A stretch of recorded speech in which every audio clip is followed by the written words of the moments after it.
Hello and welcome to Newmont's second quarter 2025 earnings conference call. All participants will be in listen-only mode. Should you need any assistance, please signal a conference specialist by pressing the star key followed by 0.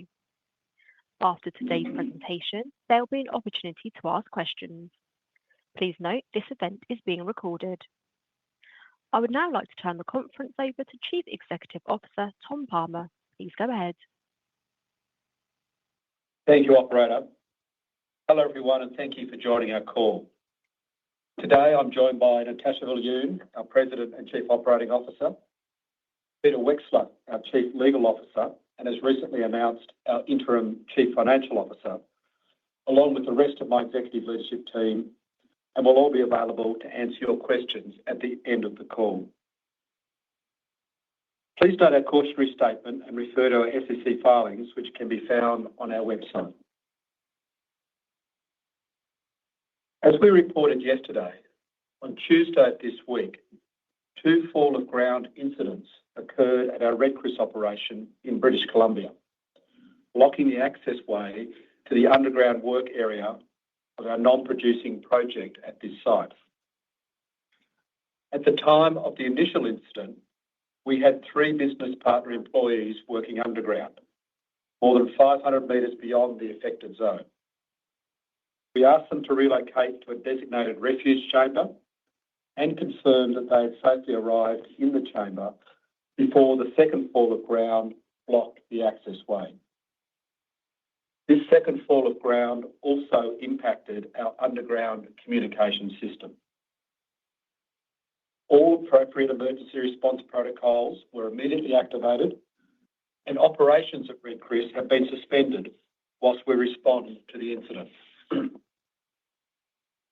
Along with the support from emergency responders and teams from nearby mine sites, our focus is on restoring communications to the refuge chamber, safely re-establishing access underground, and bringing our 3 teammates back to the surface and to their families and friends. We are diligently responding to this incident with excellent support from the broader industry and appreciate your understanding during this very live and evolving situation. Although overshadowed by this incident at Red Chris, Newmont delivered another strong operational performance in the second quarter, keeping us firmly on track to achieve our 2025 guidance. Underscoring this performance are our 3 key priorities for this year, which remain clear and unchanged. First, and most importantly, to strengthen our safety culture. Second, to stabilise our 11 managed operations. And third, to execute on capital returns. As I just described, we are concentrating the full force of our organisation on the safe recovery of our team members at Red Chris, and we will conduct a thorough and independent investigation into the factors that led to this event. All findings and lessons learned will be leveraged across Newmont to strengthen our Always Safe program and will be shared across the broader mining industry. You can also expect that we will continue to provide regular updates as those efforts progress. Turning to our ongoing work to stabilise our operations. Our portfolio of world-class gold and copper assets delivered another solid quarter. We produced 1.5 billion ounces of gold and 36,000 tonnes of copper, remaining in line with our full-year guidance and the indications we provided on our last call. This strong production supported robust financial results, including $2.4 billion of cash flow from operations after working capital and an all-time record for quarterly free cash flow of $1.7 billion, of which more than $1.5 billion, or 90%, was generated by our core managed operations. Our shareholders continue to benefit from our non-core asset divestment program, that we successfully completed earlier this year. As we announced last week, we expect to receive approximately $470 million in cash proceeds after taxes and commissions from the sale of our shares in Greatland Gold and Discovery Silver, shares that we received as consideration for the divestments of Telfer and Porcupine, respectively. As a consequence, we now expect to generate $3 billion in after-tax cash proceeds this year from our divestment program. And these proceeds will be used to support our third key priority, returning capital to shareholders.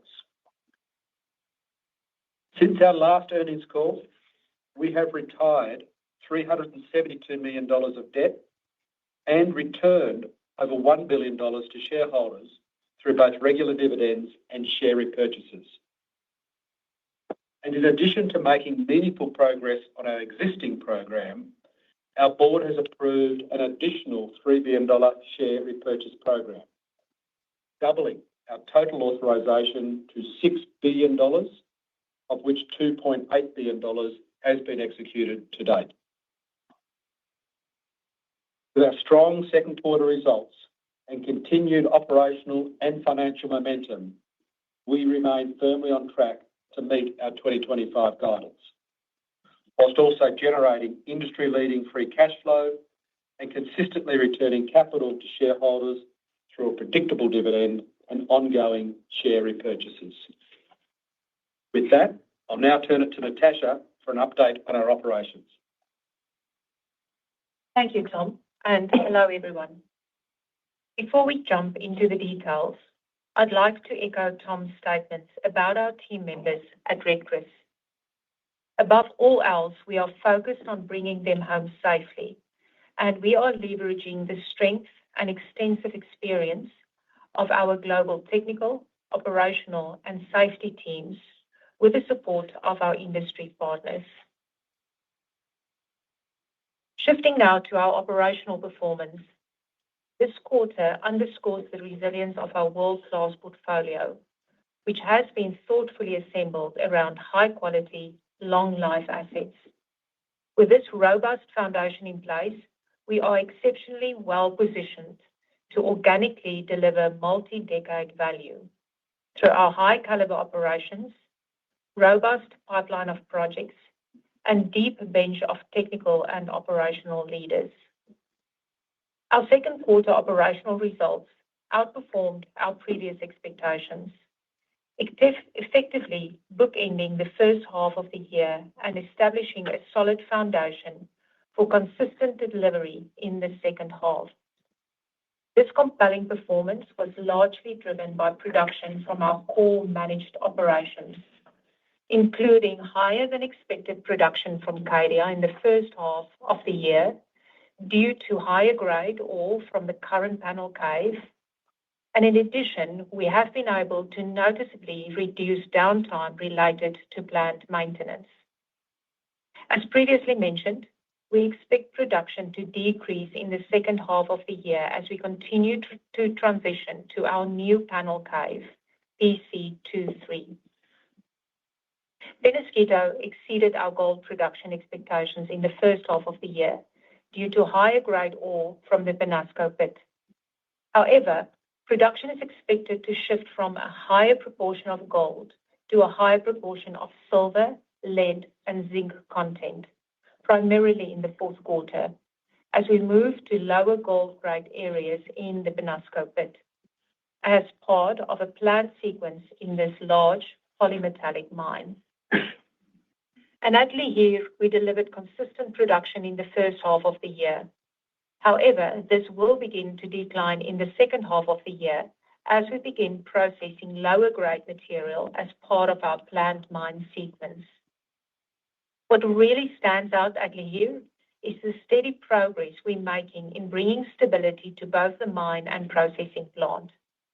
For example, we are beginning to see the benefits from improved drainage and water management around our haul roads, along with cleaner access to both pit and stockpiles, creating a safer and more efficient design for this mine.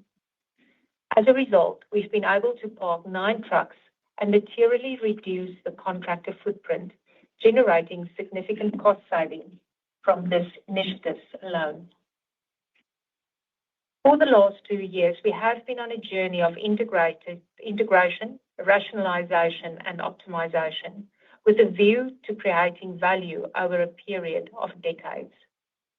With the rationalization phase largely complete, we have been applying the full force of our operating and technical capability to systematically optimize operations across all 11 of our managed operations. And as reflected in our results, these stabilization efforts are delivering tangible benefits, positioning us to confidently continue our optimization work. With a deep understanding of each and every asset, we are working on productivity enhancements and improvements to the cost structure across our managed operations, ensuring each site meets the performance metrics required to earn its place in our world-class portfolio. You saw an example of this at the beginning of the year when we paused our investment in the underground expansion activities at Cerro Negro, and again more recently with the cost improvement measures we are working on at Merian. Building on the strong production performance from our core managed operations in the first half of the year, we remain firmly on track to meet the full-year guidance ranges we issued in February. Turning now to our cost performance. We remain on track and are continuing to focus on driving improvements across our portfolio. As mentioned, sharpening our efforts on cost discipline and productivity enhancements has been a primary focus for all of us at Newmont.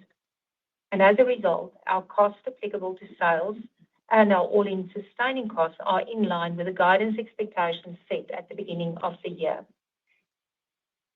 Finally, our capital spend for 2025 is on track to land within the guidance ranges we set at the beginning of the year. Starting with sustaining capital, we anticipate spending to be approximately 57% weighted towards the second half of the year, driven by deliberate decisions to defer expenditures for key activities across several sites, including planned spending at Tanami associated with our expansion of our ventilation system in the second half of the year, purposefully moving some of our ongoing optimization work at Lihir to the third and fourth quarters, with a specific focus on asset integrity and reliability, and a continued surface work at Red Chris and Brucejack during the warmest summer months in Canada. Higher sustaining capital in the second half of the year will also include an expected increase at Cadia to support the ongoing Panel Cave development, as well as addressing the historical underinvestment in tailings remediation and storage capacity, while we continue to evaluate more efficient tailing solutions at this world-class operation. Our development capital follows a similar cadence and is now expected to be 51% second half weighted, primarily due to the timing of spend related to the projects currently in execution. At our Ahafo North project, we are progressing as planned and are preparing to pour first gold in the coming months, keeping us firmly on track to declare commercial production in the fourth quarter, as previously indicated. In parallel, we successfully completed the 160-meter raise bore at the bottom of the shaft at our second expansion at Tanami and have removed the penters or an in-shaft barrier, which allowed the safe and efficient completion of this critical path work. And finally, at Cadia, caving from PC23 has continued according to plan, while steadily advancing the underground development for PC12 and progressing the important tailings remediation and storage capacity works I mentioned previously. I now will turn it back to Tom to go through our financial results for the quarter. Thanks, Natascha. I'd like to start this update by acknowledging the recent departure of Karen Overman, our Chief Financial Officer. Whilst the timing was unfortunate, we respect her decision and thank her for her contributions to Newmont over the last 2 years. We have commenced a comprehensive search for our next CFO, and while we do that work, We continue to have a very strong and experienced finance team in place, being capably led by Peter Wexler on an interim basis. Importantly, there are no changes to our financial policies or capital allocation strategy, and we remain on track to deliver on our 2025 commitments and continue returning capital to shareholders. As I mentioned at the start of the call, Newmont reported strong financial results in the second quarter, driven by robust production, steady unit costs, and a supportive gold price environment. Gold all-in sustaining costs for the quarter were slightly below our guidance for the full year at $1,593 an ounce on a co-product basis. This is largely due to lower sustaining capital spend in the first half of the year, which, as Natascha just described, is expected to increase in the second half by comparison. As a result, all-in sustaining costs are expected to be higher in the third and fourth quarters, but overall in line with the indications we provided in February for the full year. I also want to highlight that going forward, we plan to more prominently present our unit costs under both the co-product and byproduct methodologies to better assist our investor base with industry benchmarking and comparisons to our peers.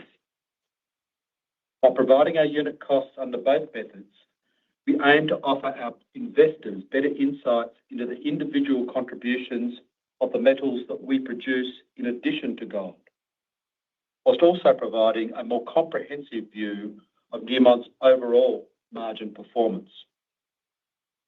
To put this into perspective, on a byproduct basis, our gold all-in sustaining costs for the second quarter were $1,375 an ounce, which is more than $200 an ounce lower than our unit costs under the co-product method. And from our core managed portfolio in the second quarter, our gold all-in sustaining costs were $1,276 an ounce on a byproduct basis. For the second quarter, Newmont generated $3 billion in adjusted EBITDA and reported an adjusted net income of $1.43 per share. The most material adjustments to net income for the quarter include 63 cents related to a gain from the sale of the Chim and Porcupine as part of our non-core asset divestment program, 14 cents related to mark-to-market gains on equity investments, primarily from the gain on the sale of shares received as proceeds from the sale of our Telfer operation and interest in the Havieron project to Greatland Gold, and 31 cents in offsetting taxes, primarily related to these adjustments. But most notably, Newmont generated $2.4 billion of cash flow from operations and $1.7 billion of free cash flow, well above the first quarter and setting a new record for quarterly cash flow performance. Our operating cash flow in the second quarter benefited from $156 million of favourable working capital adjustments, primarily driven by sales timing and higher revenue and pre-tax income associated with strong metal prices. We are encouraged by the strength of our cash flow performance in the first half, which underscores the quality and potential of the world-class portfolio we have assembled and continue to shape and optimise. With this in mind, we remain committed to our shareholder-focused capital allocation strategy, which remains unchanged and has three priorities: to maintain a strong balance sheet, to steadily fund cash-generative organic projects, and to continue to return capital to shareholders. Starting with our balance sheet, we finished the quarter and the first half of the year with $6.2 billion in cash, well above our target of $3 billion on average. It's worth noting that this cash balance includes $330 million of the approximately $470 million in cash proceeds, net of taxes and commissions, from the sale of equity shares in Greatland Gold and Discovery Silver. In addition, we continue to surpass our debt target of up to $8 billion and reached an outstanding principal balance of $7.4 billion as of June 30. And we are proactively assessing opportunities to further reduce our outstanding debt, creating a flexible and resilient balance sheet that is able to navigate the commodity cycle. Turning to shareholder returns, we declared a fixed common second quarter dividend of 25 cents per share, consistent with the past 7 quarters.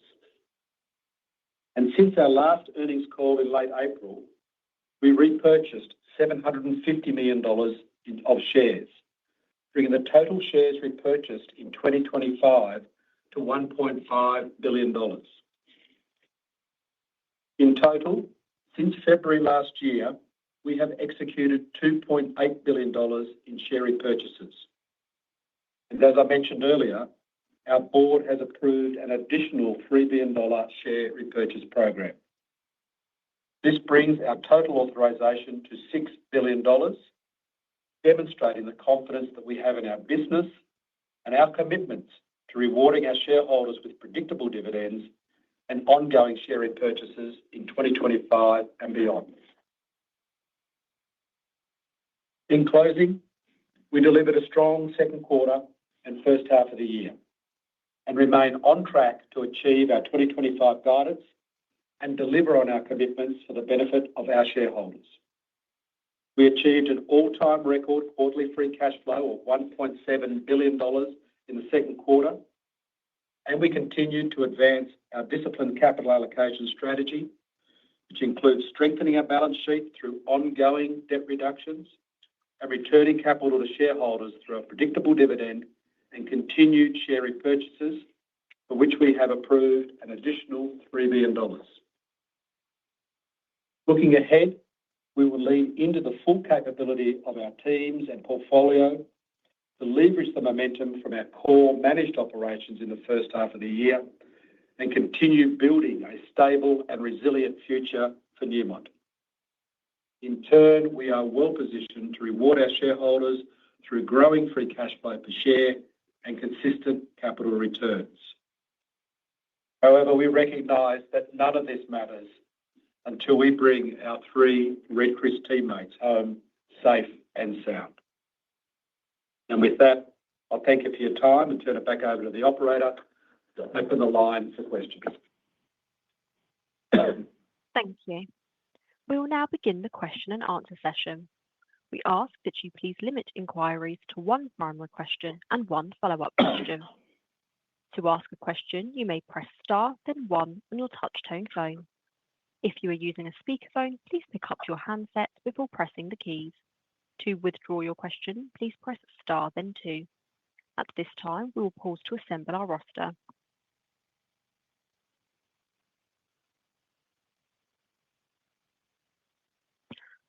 Our first question today comes from Lawson Winder from Bank of America. Lawson, please go ahead.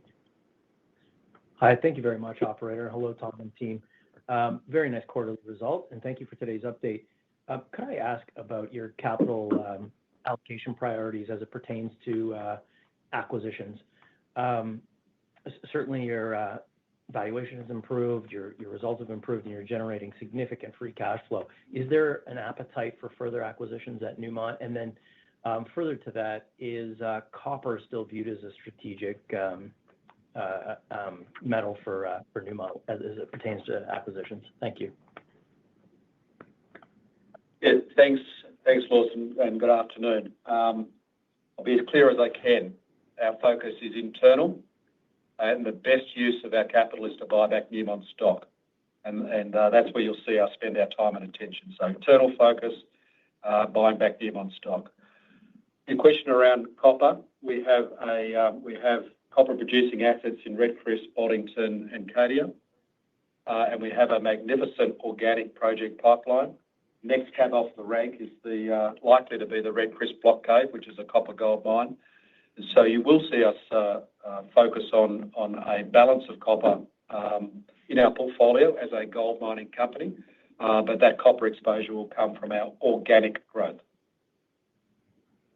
Okay, thank you very much. Thanks, mate. Thank you. Our next question today comes from Daniel Major from UBS. Daniel, please go ahead.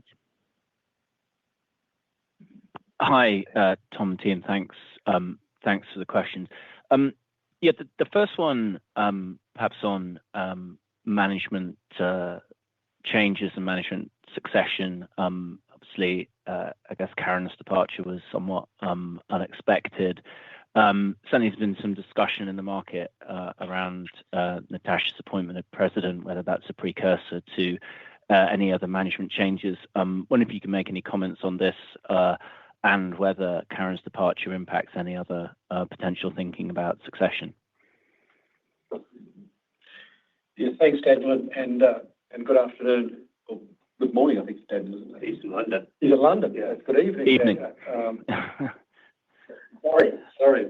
I have a couple of comments. As I said in my prepared remarks, it's unfortunate Karen resigned, but I've literally got sitting around me our finance leadership team and really capable and experienced group of people. So we won't miss a beat. And in Peter Wexler, we have a very capable interim chief financial officer.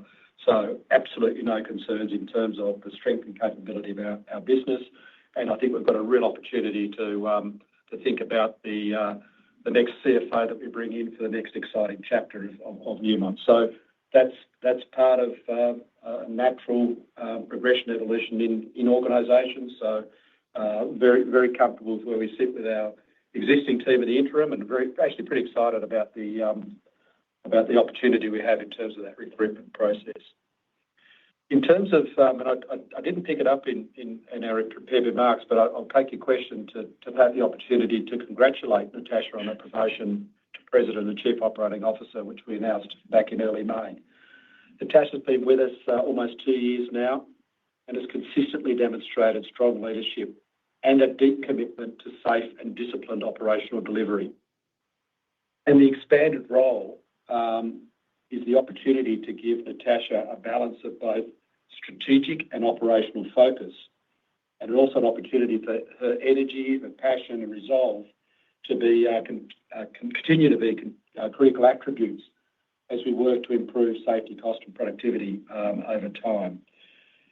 A move to president is part of ongoing leadership development. It's something that Newmont has done for generations, something that Newmont has done incredibly well.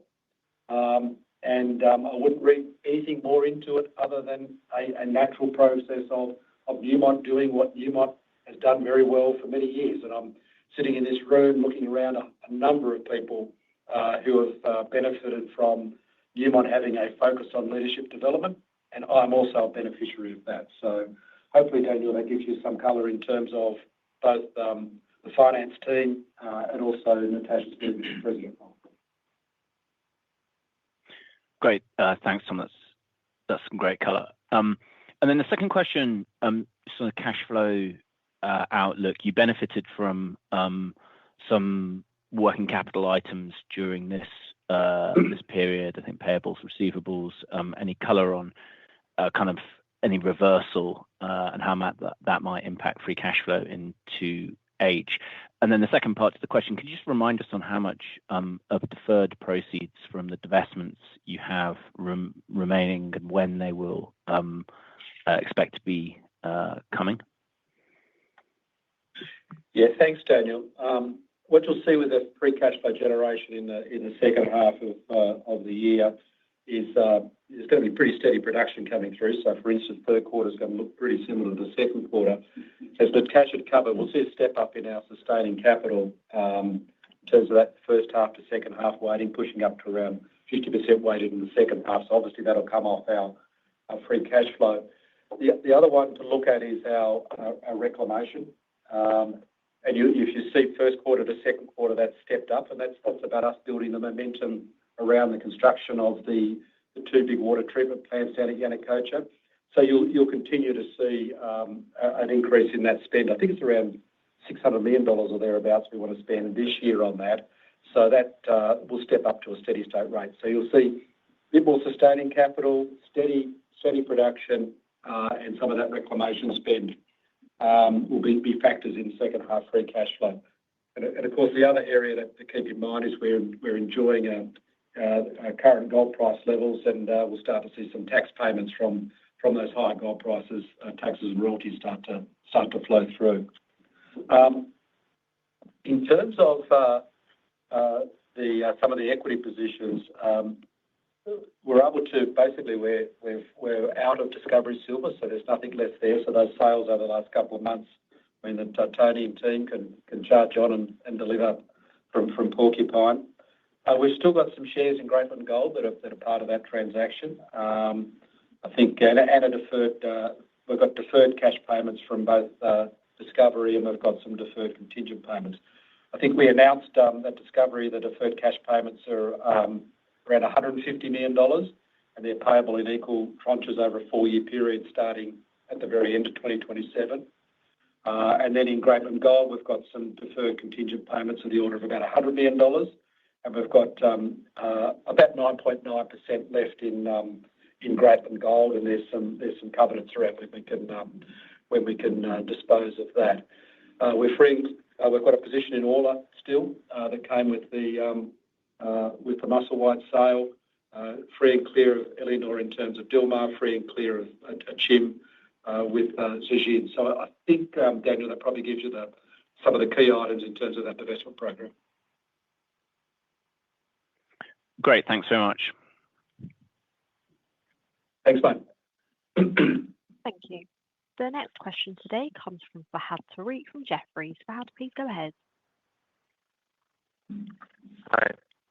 Thanks for taking my question. I want to focus a little bit on Cadia and Peñasquito, which were clearly very strong in the second quarter on high grades. Can you maybe walk through production, why production is expected to decline specifically in the third quarter for these two mines? I know there's a bit of a transition, but I think you'd have to see a pretty significant grade drop off in the third quarter to see production come up. So I'm just trying to get more color on how to think about grades into the third quarter and just production at these two mines in the third quarter. Thanks. Thanks, Fahad. Your line was a little crackly, so for those that might not have heard, just looking for some colour in terms of the balance between first half and second half for Cadia and Peñasquito, and I'll ask Natascha maybe to talk about those operations and how we see that production trend. Thanks, Tom, and thanks for that question, Fahad. And obviously, both of these operations key to our portfolio. If I can start with Peñasquito, this year we're seeing the benefits of the work and the investment we've done in that open pit and pushbacks that we've done during last year. We've moved into phase 7 of the Penasco pit, largely moved out of Chile Colorado. Penasco pit, very variable ore body, specifically variable as far as the different metals are concerned. And it's just the natural progression as we mine and follow our mine sequence through the Penasco pit that we do see different grades coming through. So we will see lower grades of gold in the third quarter, and we will see higher grades of silver, lead, and zinc coming through. So typical indications about 2% higher silver and about 1.5% higher zinc, and we'll see a reduction as an associated reduction in our gold grades. As far as Cadia is concerned, Cadia, of course, one of the newer operations in our portfolio. We have done quite a bit of work to understand this operation and all of the requirements to run it as a quality asset, as we should. As we see the first two block caves, PC1 and PC2, come to the end, we do see some model benefits from PC2, where the model has been predicting lower grades through PC2 as we come to the end of its life, but we do see the grades still hold strong. as we complete the mining of BC2. And then, of course, we will slowly but surely be starting to ramp up BC2-3, and we will see that going through an original lower grade and then ramping up steadily into full production and higher grades. And it's doing exactly as we expected. As we expected it to. Great. Thank you. Thanks, Fahad. Thank you. The next question today comes from Matthew Murphy from BMO Capital Markets. Matthew, please go ahead. Hi. Great quarter, and we wish you great success in this rescue operation. I wanted to ask a question about Lihir. It seems to be doing really well. And Natasha, you talked about some of the improvements being realized, and that's even before you've spent much CapEx on it. So as the spend picks up in the back half, how does that set it up for 2026? Matthew, really great question. And it is another one of our big operations that we feel quite excited about. And I think you might remember that for a period of time, we've been talking about how we build stability in that operation. It gave us the opportunity to relook the mine design, some of the basics like road design, specifically around water management on the various roads. What that has resulted in is far higher productivities for us in mine because we can manage water better off our haul roads. We get our fleet can run faster. And we've been able to park a number of trucks, as I said in our remarks, 9 trucks in the process. We've built on that by creating a buffer between the mine and the plant with intermediate stockpiles, which gives us both the opportunity to ensure a stable feed into the plant, disconnect the mine from the plant, and get more stable grades through the plant as well. The team has made material progress in how we think about the asset management of that asset, specifically starting with our big shutdowns, ensuring and being very considered around our big plant shutdowns. You might remember at the end of last year, we had basically 2, our biggest autoclave and another autoclave down for maintenance. And with the skills that the team has been developing, focus on big shutdowns, we have seen that shutdown coming ahead of time. We continue to build on that maturity in really creating stability in the plant, not only through more stable feed from the mine, but just higher levels of reliability. I have to recognize, though, that we still have a bit to do. The plant still needs quite a bit of work in terms of asset management and reliability, and we are continuing to build the capability, the planning and execution capacity that we have on site. Maybe just a couple of builds, Matt, on Natasha's summary. Very much about, as we've talked about over the course of a number of these calls, a big mine like Lihir, setting it up for the long term. So what Natasha's describing is the actions we're taking for an asset that's been a big asset in a portfolio. So it's been the elephant in a portfolio. It now sits with a number of other peers in the Newmont portfolio. We're making deliberate decisions to set this mine up for the long term. It's what that ore body and that installed infrastructure and the people at Lihir are looking for from us. And we also have at Lihir one of our strongest general managers in David Pretorius, a man I've known for the better part of 25 years, and a really, really strong general manager. Big complex mine like this is well suited to his set of capabilities. And a very skilled people leader as well, which is something that operation thrives under. That's great. Thanks for the color. Thanks, man. Our next question today comes from Josh Wolfson from RBC Capital Markets. Josh, please go ahead. Thanks very much. Great job on the cost containment for total cash cost year to date. I'm wondering if you can provide any more details on some of the trends you're seeing in your underlying cost structure, I guess, including inflation rates and if there's anything notable regionally as well. Thank you. Yes, thanks, Josh. Good afternoon. Largely what we're seeing play out is consistent with expectations we set as we built our business plan and guided at the beginning of the year. Some swings and roundabouts with fuel, energy, materials and consumables, but not significant. So we're largely the costs we expected to see. We're seeing this year. And labour is pretty much holding as we'd expect, both contracted services and our own employees. So what we expected is certainly playing out this year, and the assumptions we made about inflationary impacts in all of those different categories is consistent with what we assumed, even in the elevated gold price environment. Clearly, we're seeing the higher taxes and royalties associated with that. And in Tasha's comments, she talked about stabilising this portfolio and then looking to optimise the portfolio. And we are very much focused on where we can get after productivity improvements and also enhancements to our cost structure. So we're absolutely not sitting on our laurels saying, we're meeting expectations for what we assumed for this year. We recognise that this portfolio, which is still relatively new in terms of how we've shaped it, both the acquisitions, the integrations, the rationalisation, and we are very much focused on productivity levels from every operation that meets our expectations and industry benchmarks and ensuring that it's being supported by the appropriate cost structure. So we continue to actively work that, even though our costs are meeting the levels that we expected this year as we built our plan and guidance. Thank you.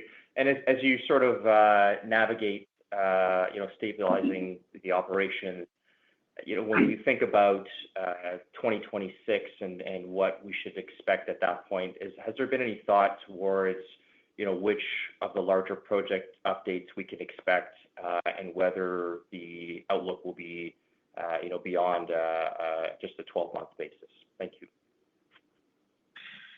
It's just probably a couple of thoughts in terms of answering that question. Very much, sitting at the halfway mark, focused on ensuring we safely deliver second half of this year. Such a critical year, given the change we've been through. So, want to make sure that our eyes are firmly on that task. And in that, as we move into, we've started the process now, building our business plan for next year, and that's work that's very active at the moment. Our expectations would be that in February of next year, we'd do something similar to this year and be focusing on giving the market a set of numbers for the 2026 year. But we're at the moment the sleeves are rolled up and we're head down, tail up, getting after what we can do to deliver a 26 business plan. So very much work in progress. On the project side of things, really important that we safely deliver first gold and commercial production out of Ahafo North, continue to progress the Tanami expansion and continue to progress the two panel caves at Cadia. But we are actively working our project pipeline, and I think, as I've mentioned on previous calls, Red Chris is a project that's close to shovel ready, and we're ensuring that we have a feasibility study to a Newmont standard, that project washes its face, and that we have the various consent and permits to be able to progress with that project. So very much focused on that project and whether that could come up to the mark to be considered for full funds in the 2026 timeframe.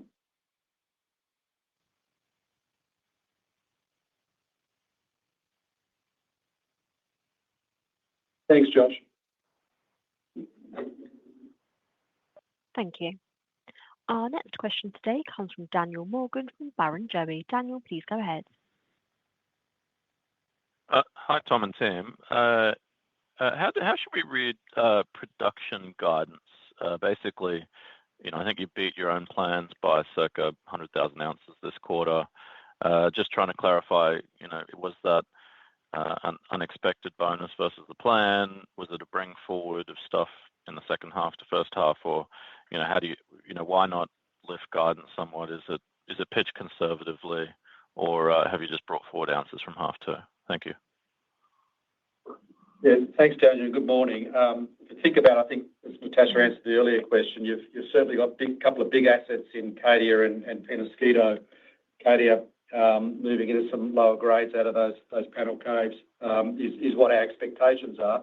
And we had the benefit of some positive reconciliations in the first half that's flowing through. So we will still remain sober in terms of what the model's telling us for Cadia out of those caves in the second half.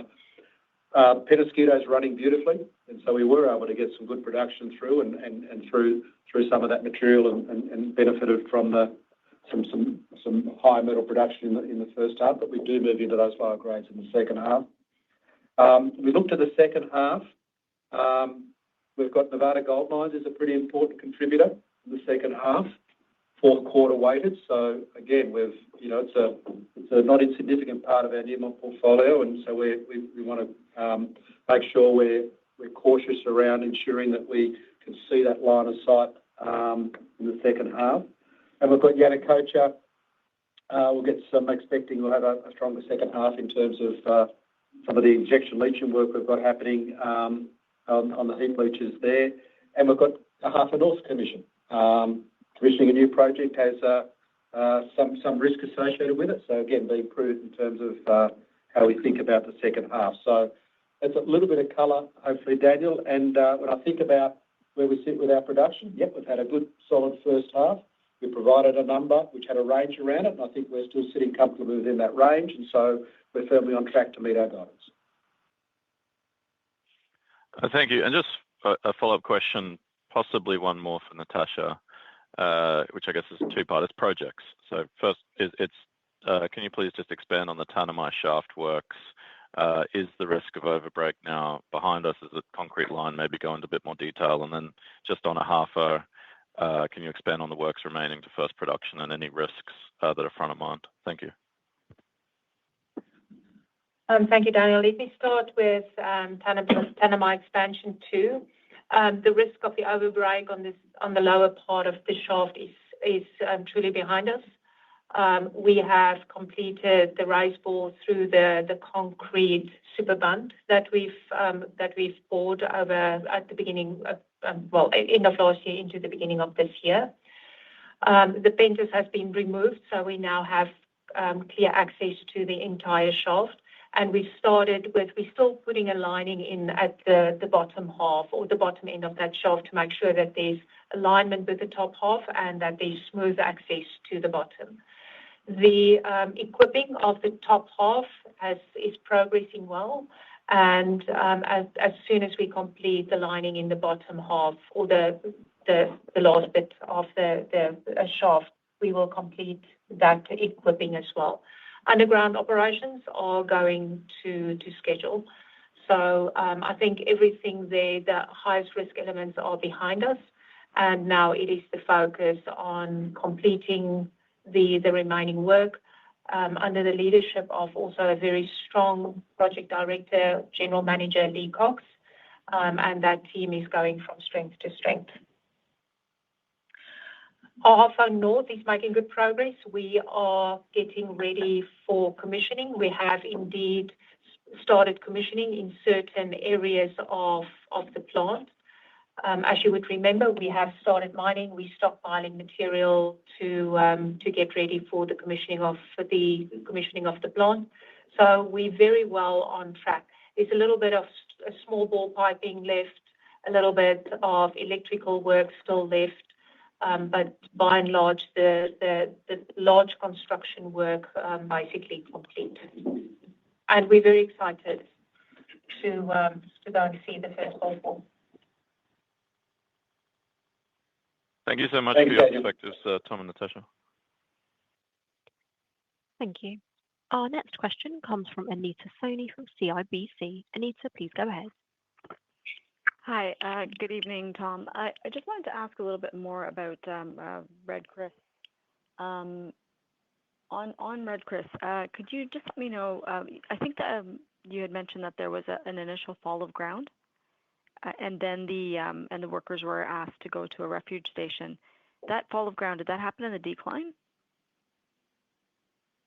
Good afternoon, Anita. Yes, so the decline, about 200 metres down the decline, there was an initial fall of ground that was detected, and so the emergency response protocols kicked in place. We only had those three people in that area. So it's not an operating mine. It's some development that's been done as part of preparing, hopefully, for the Red Chris project in the coming period of time. So these three folks, when that event occurred, call went out, please make your way to refuge chamber, which they did. They got themselves into the refuge chamber, radioed in that they were safely there, and then shortly after that, in that same area, in the decline, we had the larger fall of ground that blocked the access way and took out the leaky feeder cable, which has taken out our communication to the refuge chamber. So, as I talked about then in my prepared remarks, our focus is on re-establishing communication back to the refuge chamber to confirm that all are safe and well, whilst we work on various plans for getting access to rescue them. So we're working on plans to get access down through that decline again to do so safely. We also have a secondary area to access, which would be through a vent shaft. So we're considering different methodologies to do that. So a whole bunch of people, both at Red Chris, the wider Newmont, and it is amazing how the wider industry comes together to support with solutions and equipment and plans. So they're the two things that are happening in parallel: getting communication re-established and determining the safest and most effective rescue plan for the three people. Okay, thanks. I hope they're safe and well and you get them out quickly. My second question is with respect to some of the changes that the capital spending. I just wanted to get an understanding why the capital spending was shifted. I think you said it was deliberately, but in terms of, I think Natasha said that there was some, in order to maintain integrity of the mine at Lihir. Could you just elaborate on those comments? Anita, I think as I replied probably a little bit earlier on the work that we are doing at Lihir around our asset integrity work in the plant, and there's also a big power plant that we are maintaining. We have been, as we plan and make sure that when we take large shutdowns that we do effective work and that we spend our capital effectively. As whilst we're talking about capital allocation, I think hand in hand with that is capital discipline and being sure that when we start to spend the capital that we're ready to spend it effectively. So we did make a deliberate decision on spending that a little bit later in the year. Other areas would have been our vent raise 9 at Tanami. That is work that has also developed through the productivity work that we have been doing, identifying a need for us to enhance some of our ventilation work, to enhance some of our productivity and development work at Tanami. And that's why that work will actively be happening in the second half. And then lastly, just the summer period of works with Brucejack and Red Chris. And it just happened that the spend moved a little bit more into the second half than what was planned originally. All right, thank you. The rest of my questions have been asked and answered. Thank you very much. Thanks, Anita. Our next question comes from Tanya Jakusconek from Scotiabank. Tanya, please go ahead. Oh, great. Good evening, everyone, and thank you so much for taking my questions. And again, I just hope that the miners get out safely as well. Just a couple of questions, if I could. The first one is just coming back to your portfolio. And Tom, this is for you. You mentioned Greatland Gold. You still have some positions there. I think you mentioned they're non-core, so those ones could be divested of. You mentioned Orla. You have an equity investment in that as well. Is that non-core position as well? Yes, thanks. I think the simplest answer to both of those, Tanya, is I think as we think about the Newmont portfolio and how we want to focus our time and effort and manage this portfolio and simplify this portfolio as much as we can, both those positions you described, I would put in the non-core category. Okay. And I just want to check where your Lundin Gold position also stands in terms of that position, because that's also a big position. Very comfortable with our 32% interest in London Gold and the Fruta del Norte asset. I think it's something we've only had it a minute with all of the other work we're doing. So Ron Hochstein and crew are doing a terrific job running that asset, and there's a bunch of stuff we can learn from a great operator like Ron. So we want to understand and learn from that asset, but very comfortable with that position in our portfolio. Okay. And sorry, lastly, I just want to ask, does Wafi-Golpu, have you had a chance to look at that? Does that fit at all? Wafi-Golpu is certainly, we see that as an important asset, important project in our organic project pipeline.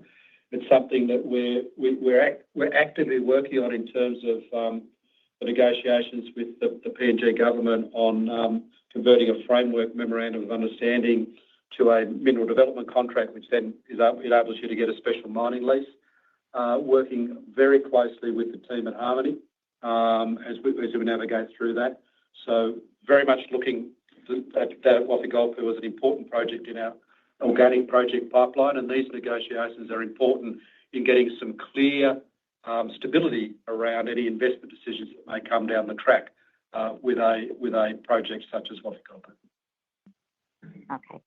Well, thank you for the clarification on those ones. Natascha, if I could ask one for you. I mean, I looked at the portfolio and, congrats on getting this portfolio stabilized. That's great to see. As you think about your core portfolio, where do you see, and you talk about all of these productivity improvements, where do you see the greatest bang for your buck in terms of productivity? Like, what assets do you think that, we could see really improvements in productivity that would actually show really good cost? Gosh, Tanya, it's going to be difficult to choose that one because I think the opportunities are different at every asset, but there are certainly opportunities for us across the board. I can perhaps take two bookends, two as examples. The one bookend would be absolutely at Lihir, one of our big assets, plenty of opportunity that will help us to make big step changes, long-term asset, and continuously thinking about, and it's got several different aspects to how we improve that. There's material people aspects that we're focusing on, asset management focus areas, mine layout and design for productivity, all the way into our tailings management. So really a diverse set of opportunities for us at Lihir. And then obviously, I think at Lihir also a very unique opportunity for us to make an impact on the community of that Lihir island. On the other bookend, probably I'll reflect on Cerro Negro, which has got a beautiful ore body. And our biggest challenge is productivity. We have assets that's in good state. We don't have major challenges with reliability and productivity, of our assets. And we are working closely with our employees, with our unions on site, with an unwavering focus on how do we lift the productivity on that asset. So more of a singular focus on how do we do more with the assets and the teams that we do have. And then we have in between a couple of assets that are either in as a full asset or in unique opportunity in unique areas are certainly benchmark. Peñasquito is one such an asset. We've recently worked through asset reviews where we did a multidisciplinary deep dive through all of our assets. And Peñasquito, in every aspect, there's quite a bit for us to take learnings and take that across all of the operations. And then very recent, we've had the same experience with Cadia on their asset management strategies, asset management processes specifically, that we will leverage from and make sure that we use that across all of our other assets. So different for different assets and everyone unique opportunities. Thank you. Our final question today comes from Hugo Nicolaci from Goldman Sachs. Hugo, please go ahead. Morning, Tom, Karen, Peter. Congrats on the quarter and the first half. Just a couple of operational questions from me, if I can. Firstly, just on Nevada, the production improvements in the second quarter, looking promising, but the costs there obviously remaining high. How much of that's the ongoing production improvement works and fleet replacement versus just underlying cost pressures, and how confident do you remain in that full-year cost guidance? Yeah, morning, Hugo. I think when you think about Nevada, a couple of those questions are firmly for the operator. So I don't think it's appropriate that we give that level of granularity. And we also haven't had our board meeting for this quarter yet. So Natasha, Francois, and I will all be in Nevada next week with the team there, and we'll have a board meeting and visit a couple of the operations and start to unpack in a bit more detail second quarter performance with the team, and also discuss the views and approach for the second half of the year, and how opportunities are got after and are risk managed. So if it's okay, Hugo, I think that's probably a question best asked of the operator when they report on their results in a couple of weeks' time. Fair enough, Tom. And then maybe on one that is yours at Boddington, it looks like the mill ran above nameplate capacity in the quarter for the first time in about 4 years. Are you able to talk us through the productivity improvements there and how sustainable you think that is going forward and sort of holding that nameplate capacity? Very observant, Hugo, but I'll pass to Natasha to give her perspective on Boddington, maybe both mine and plant. Yes. Yeah, no, I'll definitely do that. So Hugo, let's start with the mine. You would remember just as we started to go through COVID, we rolled out an autonomous haul fleet at Boddington, and it has been a continuous learning journey for us on re-establishing and redesigning an existing mining operation to be appropriate for an autonomous hauling fleet. The team has really done an amazing work with our technical team, under Francois' leadership, considering mine design, road widths, the road layouts to be far more appropriate for an autonomous haul fleet. We have certainly taken learnings from others on how to improve productivity, and we have seen a 10% uplift in productivity through that with that autonomous haul fleet. We see that at the moment, as you might remember, we are still in a pushback campaign, and we see the benefits of us lifting just the total materials movement has lifted materially year on year on the back of the productivity improvements. We have not increased that fleet. So on the mining side, certainly the team is doing a really, really good work. On the plant side, it's all about asset management and reliability. It is closely related, though, to mining performance. It is closely related to fragmentation. So back to mining discipline, ensuring that the fragmentation from the mining side is appropriate for feed, and then the work that the team has done on asset management and establishing that reliability levels that we need. So in both instances, it is working on making sure that the basis is strong, so that we can continue to benefit from the work that we're doing. So, Natasha, if I can just pick on that a little bit. So should we expect that plant to continue to run close to nameplate? And if the mine is slower to get access to ore, then you'll draw down that, I think, 60 million tonne plus of stockpile and continue to run closer to that 10 million tonnes a quarter? We continue to draw on the medium-term stockpiles. We're still very much in a phase of pushback, and we will still be there for the next at least 12 months. So our focus here is to getting the pushbacks complete, and making sure that we can adhere to the rates that we need to get that pushback done in time. This concludes the question and answer session. I would like to turn the conference back over to Tom Palmer for closing remarks. Thank you, operator, and thank you everyone for taking the time to join our call today, and appreciate your full range of questions. And please enjoy the rest of your day or your evenings. Thanks, everyone. The conference is now concluded. Thank you for attending today's presentation. You may now disconnect your line.